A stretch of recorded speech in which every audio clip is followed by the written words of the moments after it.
Summer reading is here. Visit summerreading.queenslibrary.org for our full summer reading program schedule, book lists for all ages, and other resources to keep your kids engaged and learning all summer long. Queens Public Library, along with the New York City Department of Education, will be providing free lunches for all children under 18 throughout the summertime. Summer meals will be offered Monday to Friday from 1 to 2 p.m. through August 31st. Enrollment is not required and there is no cost. For more information and a list of participating libraries, visit queenslibrary.org. You can take QPL with you wherever you are. Our digital materials, including e-magazines, e-books, and more, are available 24/7 from anywhere with an internet connection. Download the QPL mobile app at connect.queenslibrary.org.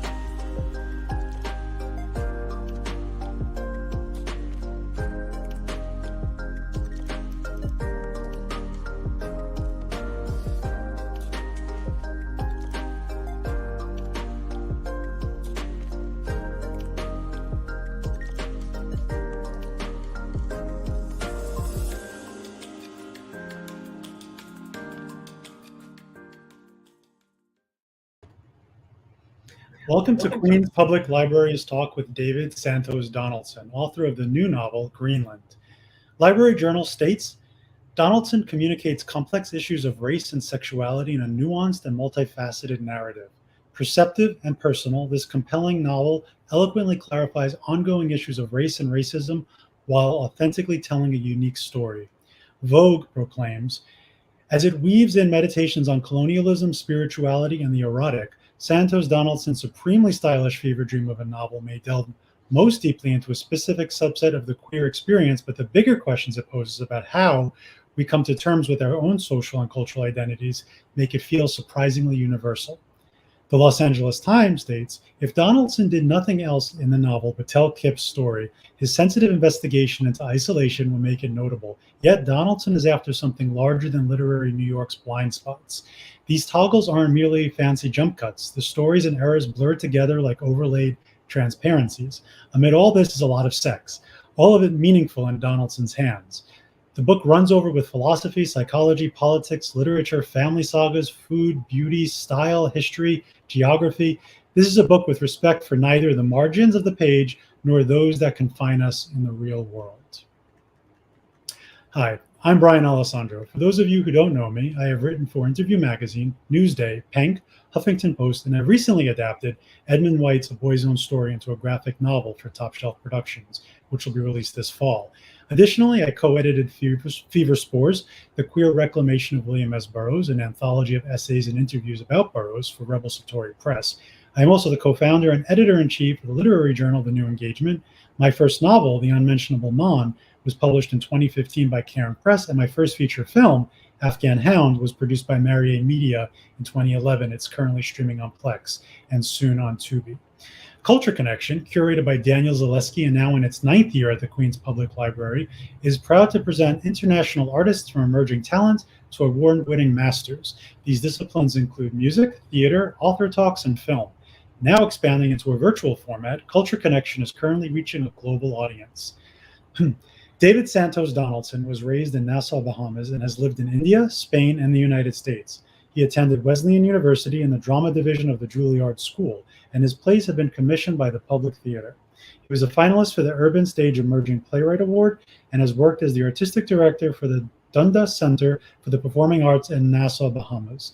Donaldson is currently a practicing psychotherapist and divides his time between Brooklyn, New York, and Seville, Spain. Greenland is his first novel.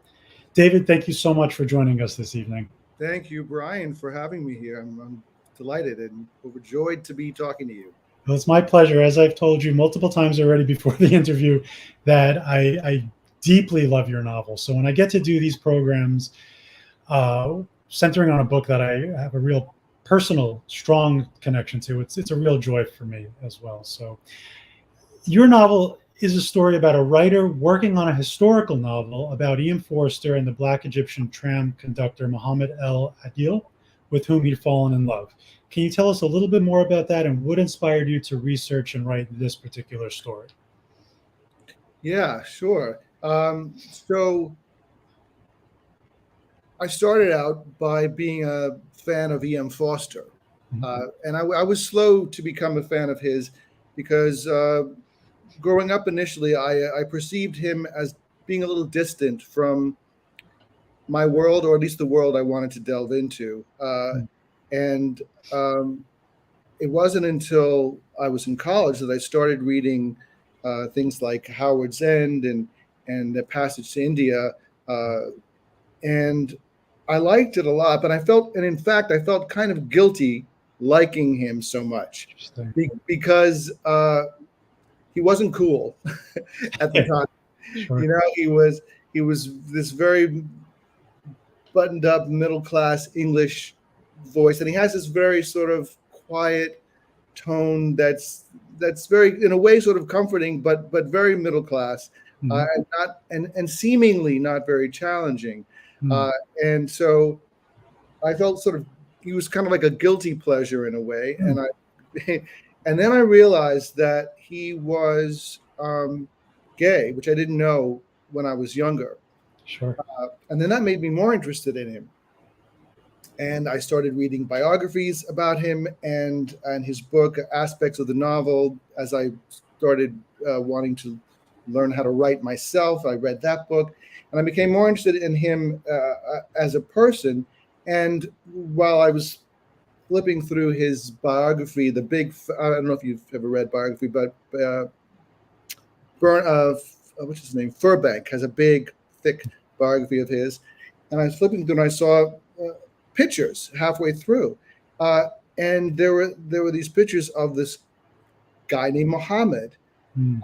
And some of these pictures looked awfully like someone like myself. He looked very much like me. I was like, well, who is this guy? Well, what's he doing in this book? And it turned out this was E.M. Foster's first sexual experience. He was quite repressed as a sexual being. He for a lot of different reasons, I think. But besides just being closeted about he'd also had an experience that was pretty traumatic, that I think was some sort of a sexual abuse thing that happened when he was young. But he didn't sort of have sex at all until he was 36 years old. Right. Wow. And this was with Muhammad, a Black Egyptian tram conductor. And so when I learned about this relationship, I was just so curious, like, how did this relationship happen? And how did it work with all these differences of class and race and culture and religion? So how did he make it work? And of course, it's something that Foster would go after because his motto, credo, only connect. Yes. Right? So his yearning to connect across borders of class and boundary, but it also sounded like something really current, even still for today. I think in our world we're struggling more and more. It's apparent with the Black Lives Matter and all the stuff that it's apparent that there's this all this supposed progress that we thought we had made as far as being able to get along. There's this deep-seated stuff that gets in the way of people being able to view each other as humans. Yeah. And there's a really striking moment at one point in your book, I believe it's Muhammad, who says when he was, I don't think it's spoiling anything to say that he's assaulted at some point by a group of officers. And he says, in 100 years, nobody will believe that such a thing has happened. And it hurt to read that because it's like, God, if only, Right. if only it wasn't still happening. I mean, it's, 100 years ago, and then you read something like James Baldwin's Fire Next Time, and it could have been written yesterday. Right. And it's, Yep. So those things sort of sparked me because not only was it just interesting how it happened with Muhammad and Foster, but it also, resonated with what we're dealing with today. Yeah. And even me personally, in personal relationships that I have. When did you start? When was the enzyme? What was that first moment when you realized this is what you were going to be exploring as a novel? How long ago? For Greenland. Yeah, specific. Well, it was actually it was sort of like it developed over time. So it wasn't one moment where this was the whole idea. Got it. So the novel is, as you know, and everyone says, pretty meta in the sense that it starts out with this young, queer black writer who's educated, British educated as I am, living in Brooklyn as I do, writing a novel about E.M. Forster and Muhammad, which I did. Yeah. So I love that aspect so much. It reminded me of Philip Roth a little bit on some level. Yeah. So that's interesting. I never heard that one, but I see what you're saying. And so I had started out with me writing a novel about E.M. Forster and Muhammad. Mm-hmm. And just like in the novel, I did meet with an editor who said, what about if you did it from Muhammad's point of view? It might be more intriguing to me. Yeah. I love that. Yeah. So that's, in a way, that's the beginning there of the novel is very much sort of Kip is sort of my alter ego there. It's like very much what happened. No, keep going. Go. Then as I really didn't want to take up that task that the editor recommended, because I had already spent several years writing this first novel and researching it quite a bit. So I didn't really want to go into this whole thing again. But as I sat down to write it, I started writing from Muhammad's point of view, but I got really bored with it and frustrated. And I almost felt like I was doing this. I was being forced to do this, like with a gun in my head, at my head. Like you do this because it's the only way that you're going to get published is to rewrite this thing. I get that. And then so there was this sort of almost my own sort of rant that I sort of just like ranted on the page before I got back to writing Muhammad. And it was this dramatic voice, like, why do I have to do this? I don't want to write this. I'm sitting here with a gun to my head. And that developed into like a voice. And I said, oh, that interests me, that person, even though it's me, it's kind of schizophrenic, but I should use that word because I'm a therapist and I should know. I know. Colloquially, but it's like split sort of thinking here. Because it was me and it wasn't me. And I saw this dramatic part of myself who was struggling with writing the book. And then I got interested in the process of examining what someone goes through writing a book and what this particular person who's writing this book is going through. And I had never wanted to write anything memoir, really. People had asked me before, like, maybe you should write something a little more personal, connected to your life. And I sort of really hated the idea of doing that. I think it's, I was raised in the Bahamas and some with a very British influence at the time. And I think it's a very British thing to not talk about yourself. It's a little bit brash and American to talk about yourself. So I had some resistance to that. But once it was Kip saying it, I was sort of free to include parts of myself, but it not be me. So it's this blend all the way through. Like on a cliff. Yeah. And once I found Kip's voice, I said, oh, here's something I can do. I can like write sort of this Kip doing this, and then I get interested in how Kip would tell Muhammad's story. And that was like, I guess, the enzyme, but that's when it clicked for me, the Greenland. You 2 or 3 times you already said you felt like you had a gun to your head, and it just makes me think of the opening paragraph of your Well, that's why I said it. Yeah. It's all about the gun. That's how the gun got in there, because I was like, oh, I feel like I have a gun to my head. It's like, let's put him in there with a gun. Literal gun. I love that. So this is your first novel, David. You've written many plays. In what ways do you think being a playwright informed your approach to writing fiction, especially your narrative voice? Yeah. Well, I think, playwriting, one thing I think it's sort of, there are good and not so good influences from playwriting to writing novels. So with the play, usually, I mean, unless you're writing in Angels in America for 8 hours, you usually have two, usually have 2 hours, and every minute of Angels in America is brilliant in my opinion. I agree. But usually you have like 2 hours to tell the story, and you have to very quickly create a sense of drama and tension.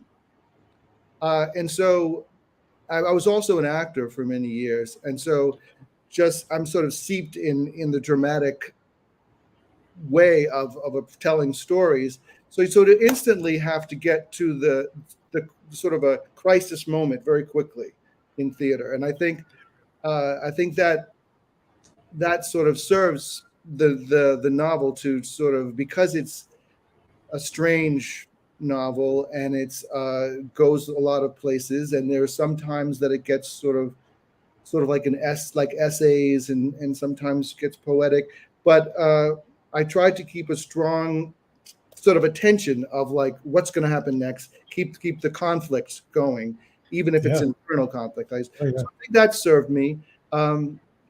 I hope some of the dialogue works as well. Not everyone thinks so, but I think it. I certainly think so. I mean, the one thing I can tell you, as I was reading it, I tend to read a lot, and I'm a little bit of a speed reader. As I was reading it, I was deliberately reading slowly because I didn't want it to end.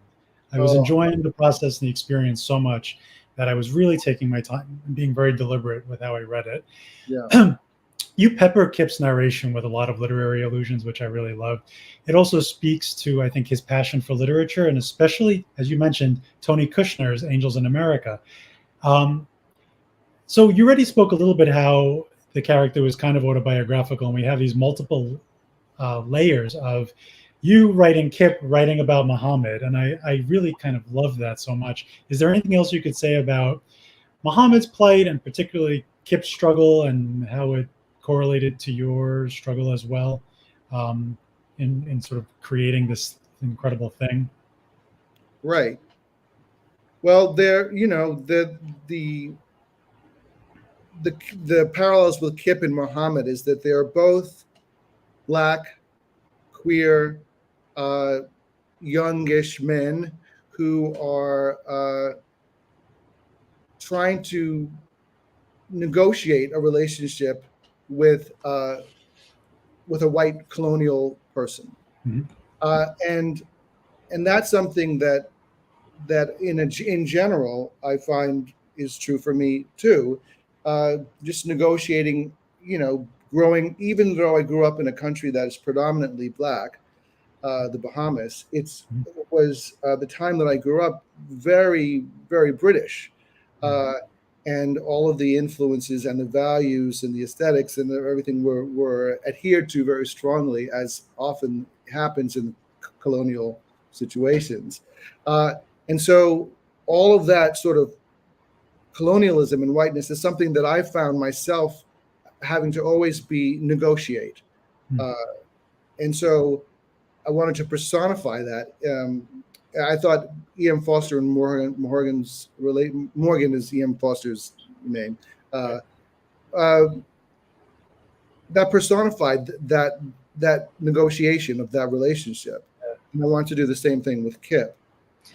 To that point, if you'd indulge me, I want to read Jaime Manrique's blurb on the back of your book. David Santos Donaldson's dazzling debut novel can be read on many levels as a work of fiction that examines the difficulties of creating loving relationships between the colonizer and the colonized, and as a clear-eyed dissection of how empire building dehumanizes and then subjugates the people it conquers.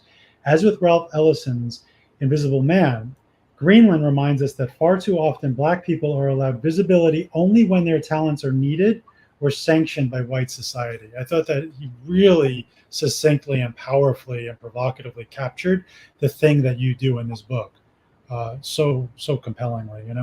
I was so appreciative too for those words from him, because he's a writer I respect immensely. He's great, and a great person.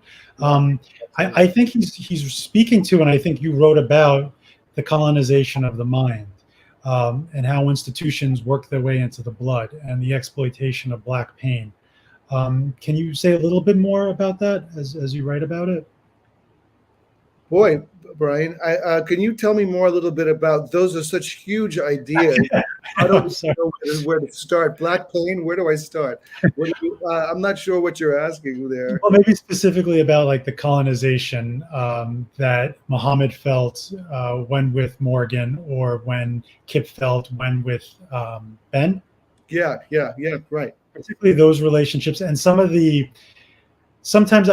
what was powerful about Kip is when he would like, and this is something that I believe is true in clinical research, is the damage that microaggressions can do to a person over time, and how they're perceived and how they're interpreted, and then the paranoia of worrying, did I misread? Am I overreading?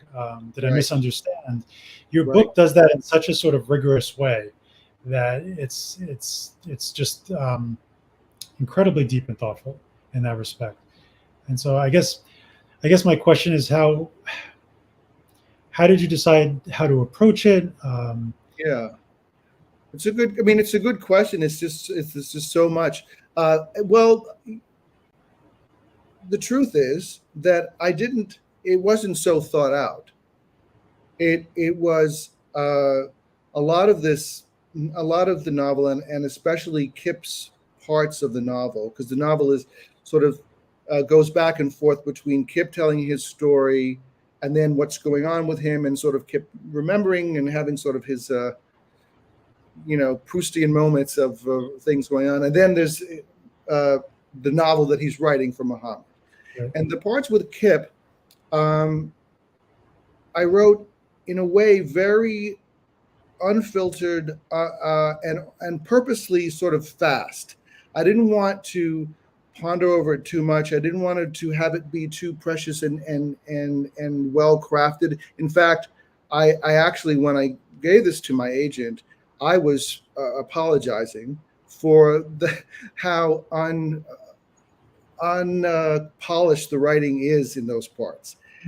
And my agent kind of responded to that, saying that's what he liked about it. It was very raw in that sense. And I feel like, well, I can do much better writing than that. But I left it that way because I wanted to, because that was the thoughts that were coming to me sort of just quickly. Sure. And so I guess it's just all of my real life experiences that I was pouring into Kip, and it wasn't so thought out about how I would do that on the page. It happened more, the finessing of it and sort of the style that comes in was in the rewriting and sort of polishing it afterwards and sort of getting it to echo with some of Muhammad's experiences. I know one of the things that drew me to telling this story also, I want to get back to that because it also answers this question too, was that when I was reading, E.M. Forster wrote a lot about, not a lot, he wrote some specific accounts of his relationship with Muhammad. And it's a memoir to Muhammad where he writes down all the things Muhammad said to him and how they met and what they did. And in reading that, I noticed things that Muhammad was saying that Forster didn't pick up on. And Forster was commenting on how confused he was about some things that Muhammad was saying. And I didn't read any historians or biographers who commented on that either. So I was thinking, wow, as a person of color, I sort of know, in a way, I could sort of read between the lines where Forster didn't. I mean, there's a time when Muhammad, Forster meets him for the first time on their first date at a park in Alexandria, and Morgan, Forster brings him sticky cakes. Yeah. And he refuses to take the sticky cakes, which puzzles E.M. Forster. And then he says, well, what is it? And then Muhammad says, well, isn't it cheaper to get English friends? And Morgan is completely confused about what he means by this. But I had an idea of what he meant, that, he was trying to, Muhammad was sensitive to the way that he was being bought. by this colonial man, and that he would have to pay him back and couldn't pay him back in the same way that he could. And so there's already a power imbalance on who can give what, and his pride told him that he wasn't going to take it, and in fact made him put down the gift in a sort of snotty way. But it was also and Ian Foster invites him to go hang out with him in a cafe, not realizing that there's no way he could have gone to a cafe and sat with him in Alexandria that time. He would have been not allowed in the cafe to sit with a white person. Right. And Foster's clueless of that. Right. Yeah, I thought it was really he was like really perceptive and probing the way you kind of examine these things that maybe another author would have just glossed over or missed entirely. Can you tell us about about the origin of the book's title? I know I don't want you to give anything away for the readers who haven't yet arrived at the book, but Greenland, it appears a little bit more than halfway through the novel, and you do reference Graham Greene. This is also the point where these elements of magical realism come into play. Again, I don't want to spoil anything, but the ideas you probe in these chapters are so thrilling. Can you talk about it without revealing too much? I don't know. I'll try. The title. Yeah, the title. We'll stick with that. Yeah, right. So in a general way, Greenland is sort of a metaphor, it has a couple meanings for me. So the metaphor is well, as you said, I don't think it's too much to give away because it's in the title. Greenland, part of the novel takes place in Greenland. And we don't start there, of course, but we end up in Greenland somehow.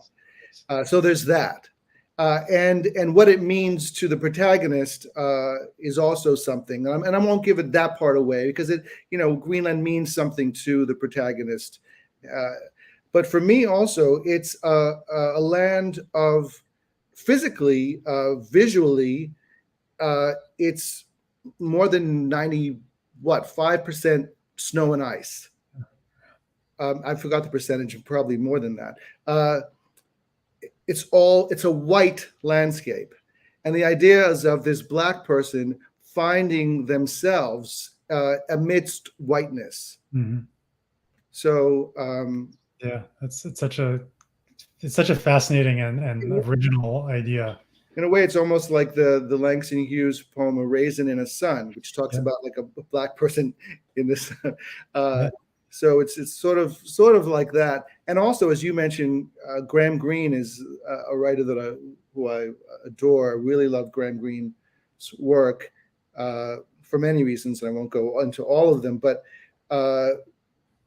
it's a little bit of a play with the Greenland because scholars of Graham Greene's oeuvre call it Greenland with a Greene land, his whole work, and he deals very much with the impact and the resonance of colonialism in Africa and the Caribbean, and also with spiritual and moral questions in the way that I feel like I'm doing in my book also.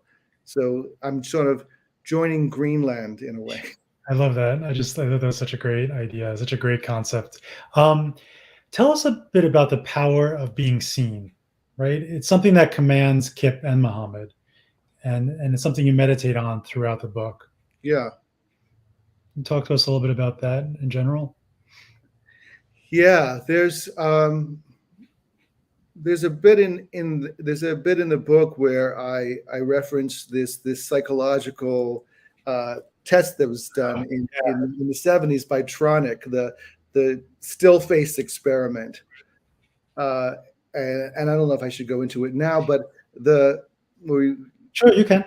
Yeah, it's this experiment where in the 70s where mothers were shown holding their babies, and they were supposed to hold their babies facing them. And they were instructed to do the normal things they do with the baby, and at some point stop reacting, have a still face. And no matter what the baby does, they weren't to give any sort of gestures or move their face at all. And in every single instance, it took about 5 minutes of the baby first crying and then trying to make the mother smile, then trying to like fidget before all of them, when the mother just continued to have a still face, they all just lost it. They all just had meltdowns. And I think that's really interesting, because the power of being reflected and seen is how we learn how to relate to people, how we learn our value. Yeah. Just empathy, right? Even. Yes. Yeah. And so, and even on a very basic, elemental, essential way.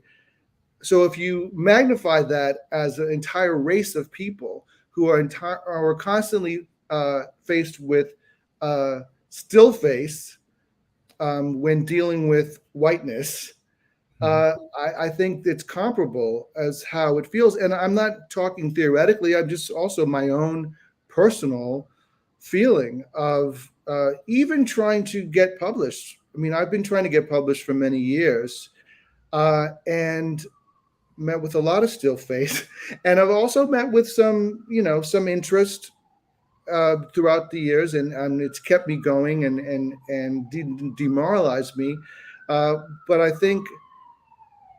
don't think it's just a coincidence, or it's just my writing that made the difference.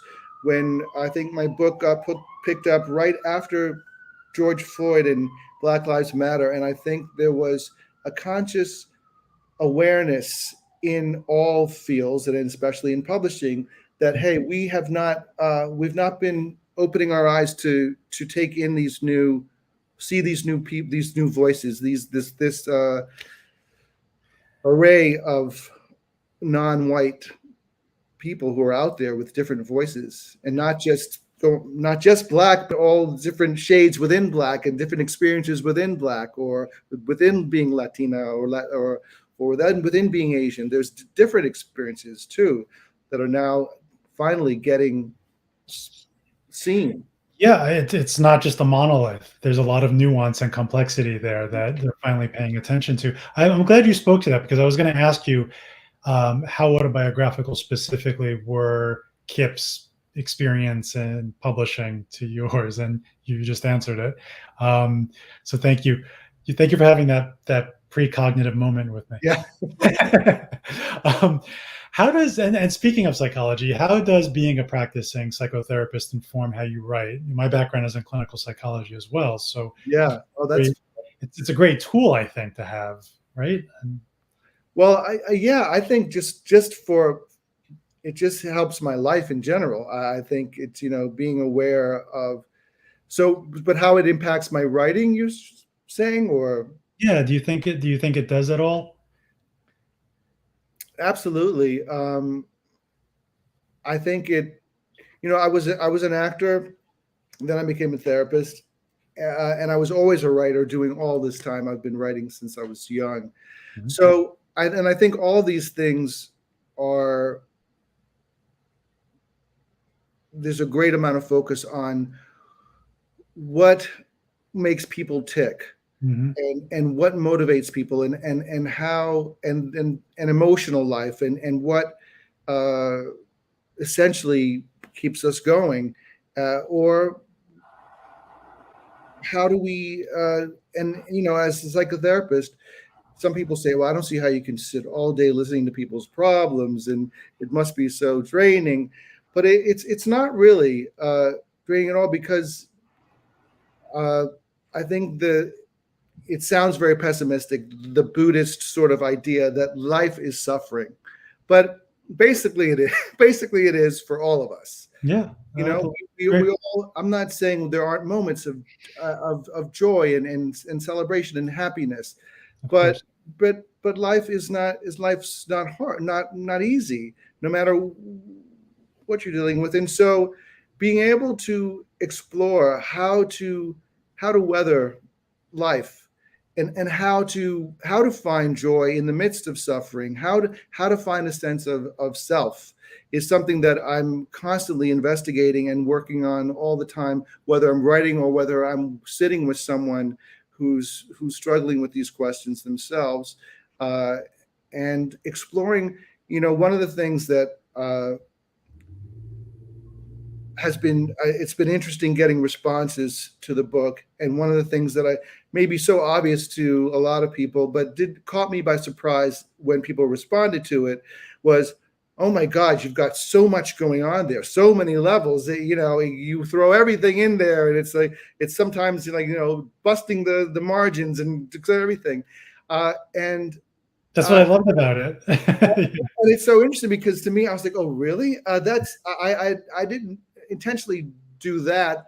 That is the way I experience life. That's the way I work. And I think partly being a psychotherapist, I think someone who is a psychotherapist reading this may not have that reaction so much either, because we're dealing with different levels of things happening all the time. Yeah.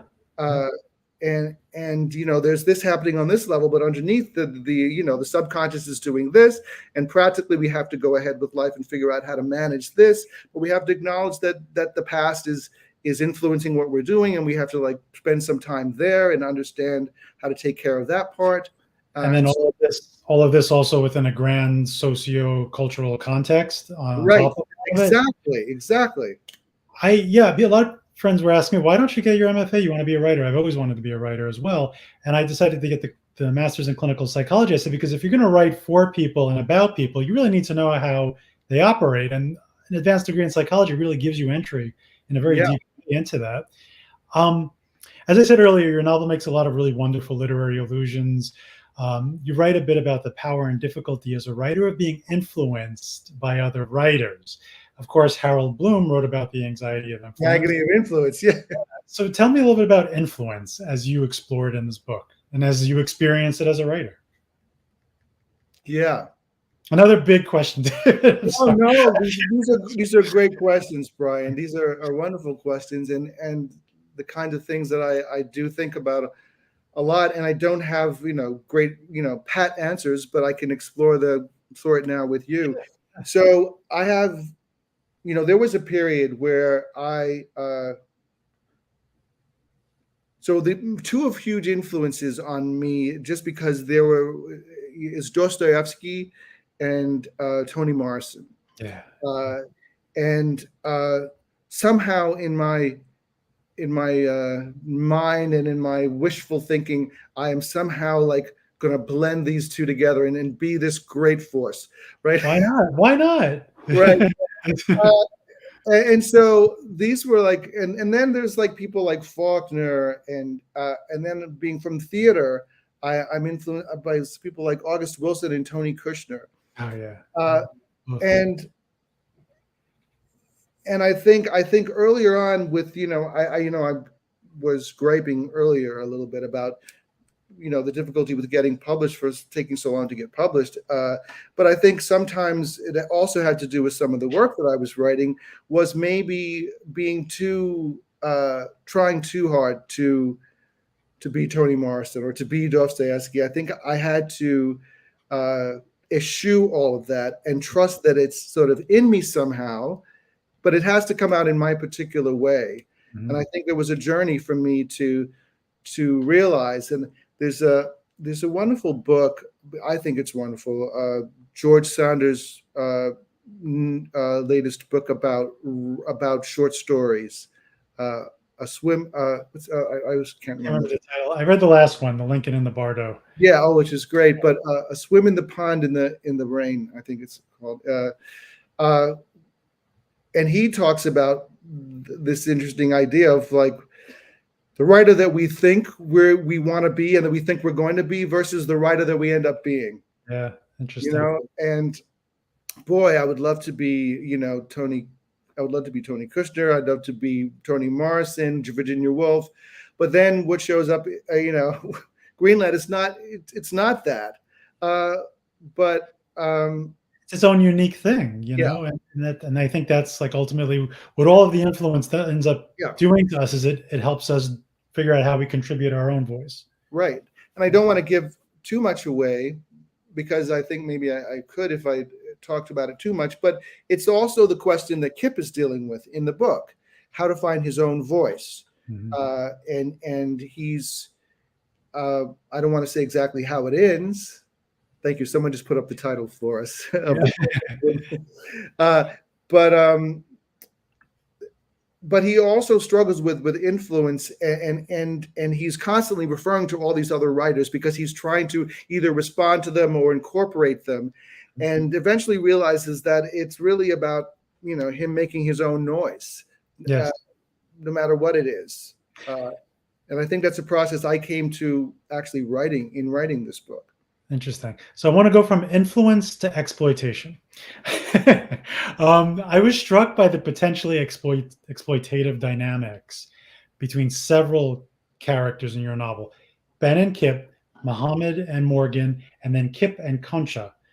Please talk to us about how people maybe fetishize or tokenize or use one another, and maybe without even realizing it, in your book, because that's something you do broach.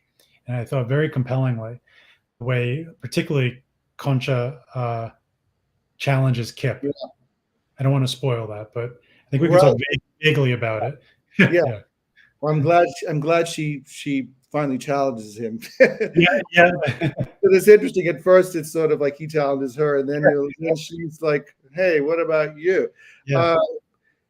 So I love your questions, Brian, because and first of all, I don't feel like it's my job as a novelist. That's me personally, to come up with answers to these questions. What makes me driven to write about these issues is that I'm trying to figure them out myself. Yeah. And I'm trying to understand these issues myself. And I don't have an answer for you really as to this is what I want to say about this, except for the fact that this question I think is really interesting to me. The question of how much do we use each other and exploit each other in relationships, and how much and what that does to the dynamic in the relationship. Because I think where many relationships have unequal either power dynamics in some way, whether it's female male, economic or a difference. Some people are better looking than their partners or not. There's all these different inequalities or different ways that someone has, in a way, more power over the other person in certain spheres. And then also, can there be true love or real authentic love if there is some elements of being used by the other person in some way? And what does it mean to be used? Given some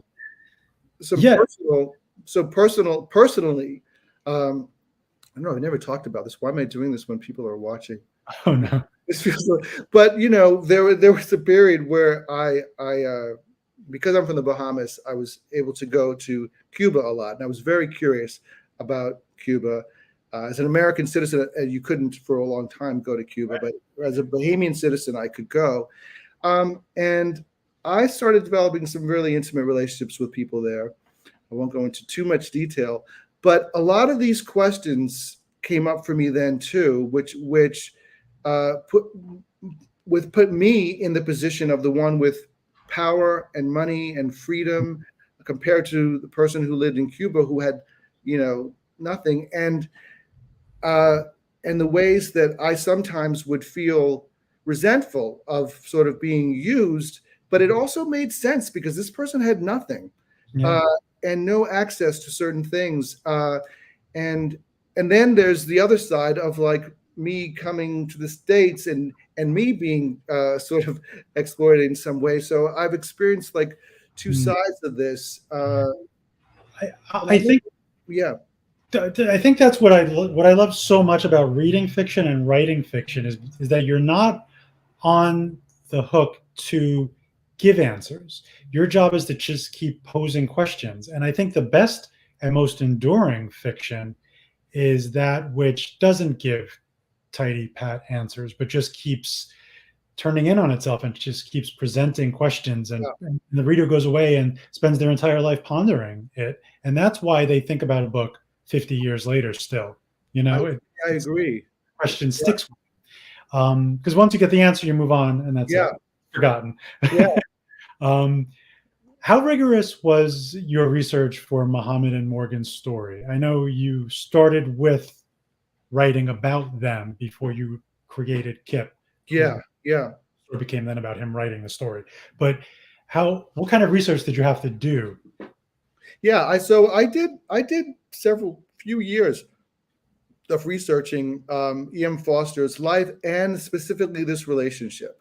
Mhm. Uh, and I was lucky enough to go to the E.M. Foster archives in Cambridge, and they're in King's College in the actual building where he lived Wow. too. So and there they have the archive of all of his stuff. Uh, and I read all the biographies. And coincidentally, while I was writing this novel about E.M. Foster and Muhammad, at that moment, in the middle of doing that, a book came out specifically about E.M. Foster's love relationships, which is just Muhammad and then a couple people later, policemen who William Foster had a longer relationship with. But E.M. Foster's relationship with Muhammad was the first and strongest sexual relationship, and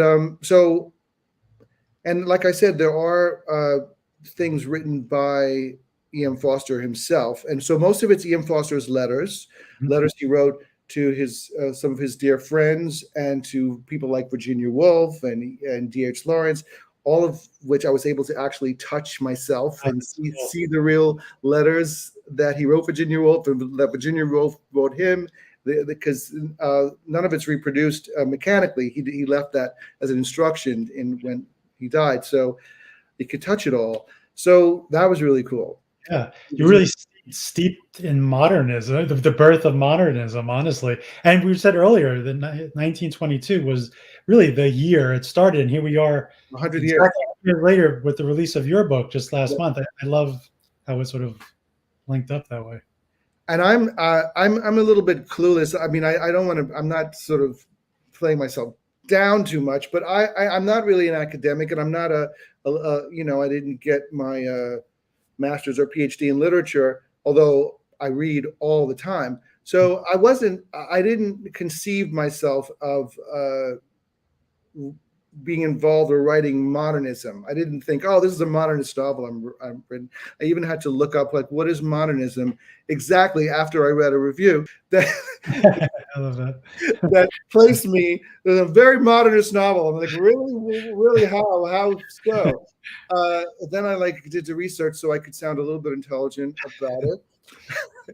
But I think it's just the people that I read, the things that I'm drawn to are the modernist people resonate with me. Sure. And I think it's, I don't know what it is about modernism exactly, but I think they helped shape how we perceived it and built the 20th century, for better or for worse, and they were the bloodiest, most brutal century ever, but also the century full of the greatest explosion of art and ideas. So yeah, a lot of good and a lot of bad, right? And they seem to almost presage it on some level. Mm-hmm. Really, it's fascinating.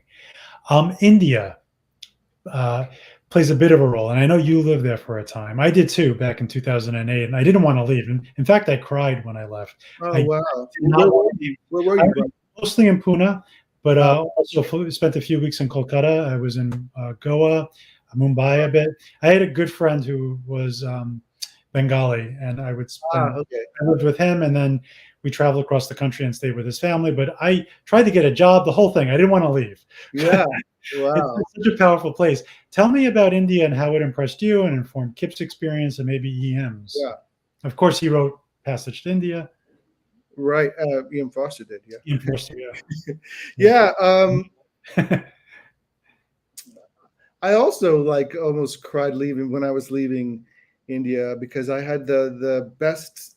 It was probably one of the best times in my life when I was there. But I had a very particular, somewhat strange view of India, because I was mostly I spent a little time in Mumbai and around Mumbai, and then I was living in an ashram. Oh, wow. For most of the time that I was in India, a little town called Ganeshpuri in Maharashtra. So a lot of my experience of India is influenced by that experience in the ashram, which is a little bit of a cloistered world. Yeah, sure.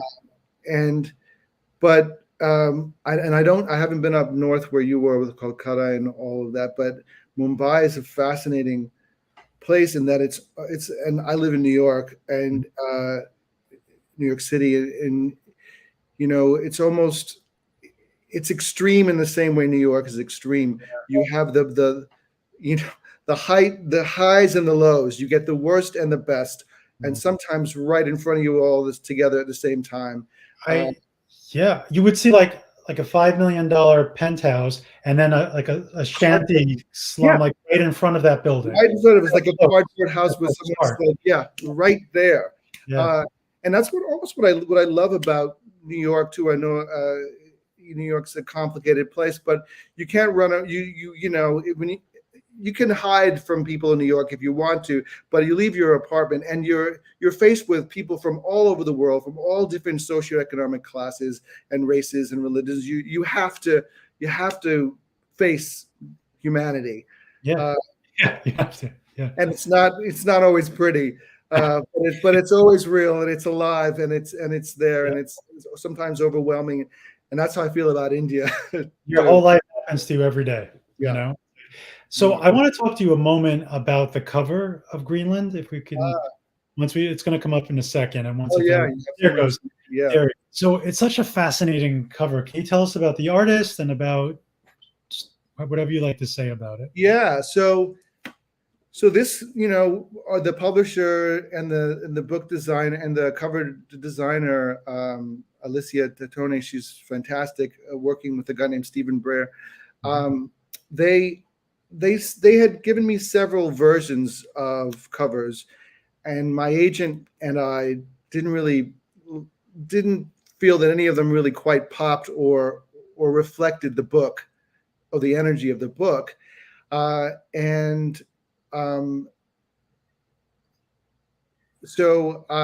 they kept on giving. Sorry. And then this one did, though. They kept on giving ideas, and then finally they gave.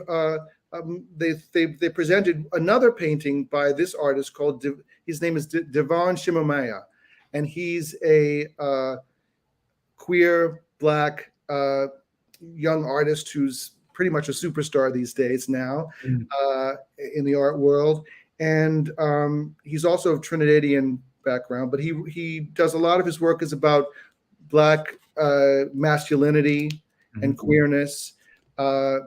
And so they presented another one of his paintings. And then I saw that and I said, when I was doing dreams of what my cover looks like, I had chosen one of his paintings in my little archive I had. I said, there's another painting that I think might go well. And so I showed them this and they were like, yes. Yeah. And what it is, it's an image of the painting is called The Abduction of Ganymede, who was a youth. It's based on there are a series of classical paintings that it's based on of Zeus, who turns into a giant eagle and bird, who came down to abduct this beautiful youth who he was in love with. That's great. So great. So apropos too of the themes and the plot of your novel. Thank you for talking about that, David. We'll be taking questions for David shortly, so please start sending them in. And while we wait for the questions to come in, David, I still have about 2 or 3 of my own. Portions of your story take place in India, Spain, and Greenland, of course. Do you believe that an author should spend time in a country before writing about or setting a story in it, or is imagination and research of the literature about a place enough? Good, very good question. You great question. So I've written a book that, yes, parts of it take place, as you say, in New York and in Spain and India. Greenland. I've been in all those places. It also takes place in Alexandria and Greenland, and I have not been to either of those places. Okay. And I did in Alexandria, even if I were to go to Alexandria today, I don't think I would be able. It would help me in writing Alexandria in 1900 because it's been changed. It's changed so much. Good point. But I did a lot of reading about Alexandria in the 1900s and about Egypt in the 1900s. I read all of Mahfouz's trilogy. So, yeah. God, he's amazing, right? Yeah, I just love him. Yeah. I read lots of historical histories. I read up on a lot of World War I period of what was going on in India. In Egypt, Mhm. and also with Greenland. I read this a couple of books. I watched. Nowadays, you can see a lot of things on YouTube. So I watched hours and hours and hours of any YouTube anyone had put up of interviews of people from Greenland in Greenland. So I got my idea of writing about the policemen from watching these hours of interviews with these two Greenlandic policemen. Oh, wow. And them talking about their lives and what they were doing. And so I didn't get to go there, but I was gratified when my editor first met with me. She's like, "Oh, you've been to Greenland? I've been there too." And I said, "I've never been to Greenland." She's like, "Oh, you really got it. You nailed it." So that felt good. But the question begs: are you going to go to Greenland? I would love to. I would love to go to Greenland. Yeah, it's such an interesting place. But I don't think you have to. You have to go to a place to write about it. But you got to be careful. I mean, I was very nervous writing about it and about Egypt, and even writing the third Muhammad character, or second Muhammad character, who is gay from Morocco. I also did a lot of research and talked to a lot of gay Moroccan men about their experiences, because I didn't want to misrepresent or mess up the representation in some way, because that's not my experience. But I think Toni Morrison. I can't remember exactly what she said, but I remember seeing her talk once about this idea that they say write what you know, and she said she told her students the opposite. She goes, because a lot of her students were college age. She goes, "You're 18, you're 19. What the hell? You don't know anything." Yeah. You can't imagine what it's like to live in Russia in the 1800s. Imagine what it's like to be in Africa right now. Use your imagination, because what you're going to be like limited. But so it's weird because you also have to write from some place of emotional truth. Sure. I interviewed Zadie Smith 4 years ago, and I asked her a similar question. And she said that, she writes fiction because she loves this idea of creative voyeurism, she called it. Yes. The character she identified with the most was the character of Archie, a middle-aged white man in white teeth. So I thought that was very interesting. We have a question, David. A question came in. It's a two-part question. What are some of your favorite books published in the past year, other than Greenland, of course? And can you see Greenland being adapted to a film? That's interesting. Has that come up yet? Adapting it? Can you talk about that? It's almost like when you have a lawsuit and the lawyer tells you can't talk about the case. So my agent will tell me I can't talk about film. Okay, I don't want to get you into trouble, but that's an answer enough, because my agent is that's a thought. It's out there. Okay, good. I think. And then the other part was one of your favorite books of the past year. Of this past year, new books. New books, yeah. Oh my gosh, this is not fair.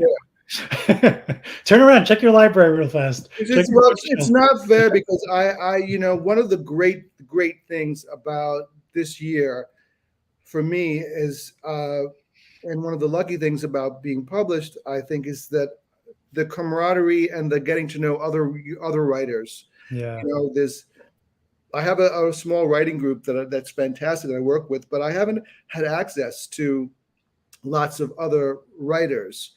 And so now that I'm have this sort of platform, I've been in touch with and in communication with and conversing with all these other writers who are also coming out with books this year, and it's been great knowing them. And if I start naming a couple of them, then I'm going to leave the other ones out. I hear you. I gotcha.